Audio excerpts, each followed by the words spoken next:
So from there, moved internally to the corporate development team, which I still think was probably one of the best jobs I've ever had. And tell me why. So again, pretty young out of my MBA, spent the better part of 2.5 years traveling around the world, buying and selling companies for a large privately held partnership. We had full partner capital to deploy. And this was, you were buying companies for the Big Four firm?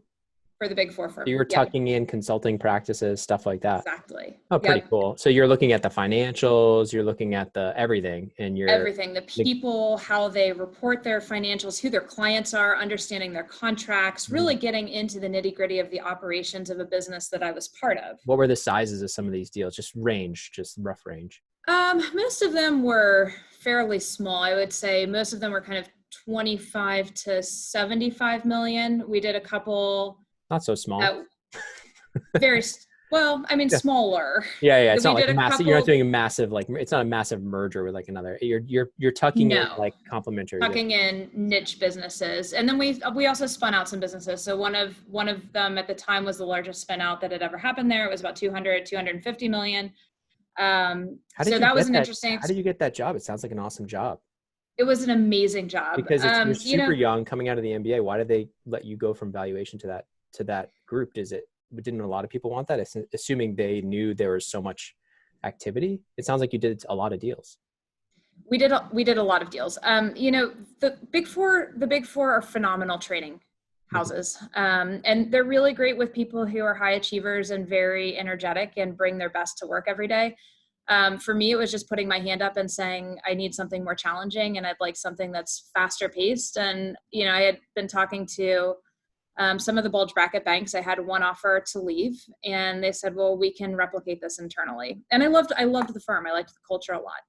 So it made sense. I would really want to unpack that because I think what you said in terms of you had another offer from a bulge bracket bank. Tell me when you started looking, or did a recruiter kind of come after you once they saw you were in a specific group at this Big Four? Like, how did that happen and what was that conversation like? Because I know once you have another offer, sometimes you get that big raise internally, or sometimes you get that rapid promote because they don't want to lose you. They realize what they have. Yeah, honestly, it's so long ago. I don't remember. I know it's a long I'm sure there was a recruiter involved somewhere. Yeah. Were you looking? Like, were you actively looking at the banks to go to the investment banking side? I knew I wanted to go into M&A. So I had joined valuation really to hone my skills. But I knew that it probably wasn't going to be the intensity that I needed. Is that the same thing as like transaction advisory services? Should I think of it? Yes, that's exactly. Okay. It's part of it. So TS can involve any number of things. It can involve due diligence, QOVs, but yeah, I was part of the valuation group.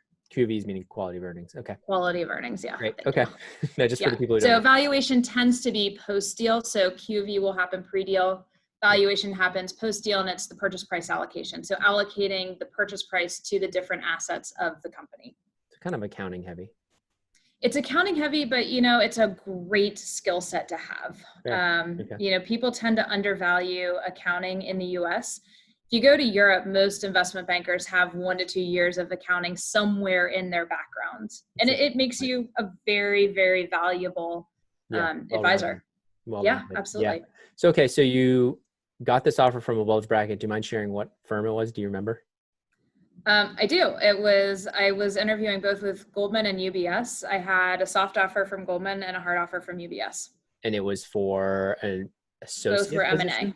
Associate position post MBA? Both associate, yeah.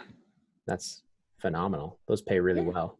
They do pay really well. But there's a lot more. But you liked your firm. I loved my firm, and there's a lot more to a job than just what you're making. So the ability at the time I was probably 24, 25. Mm-hmm.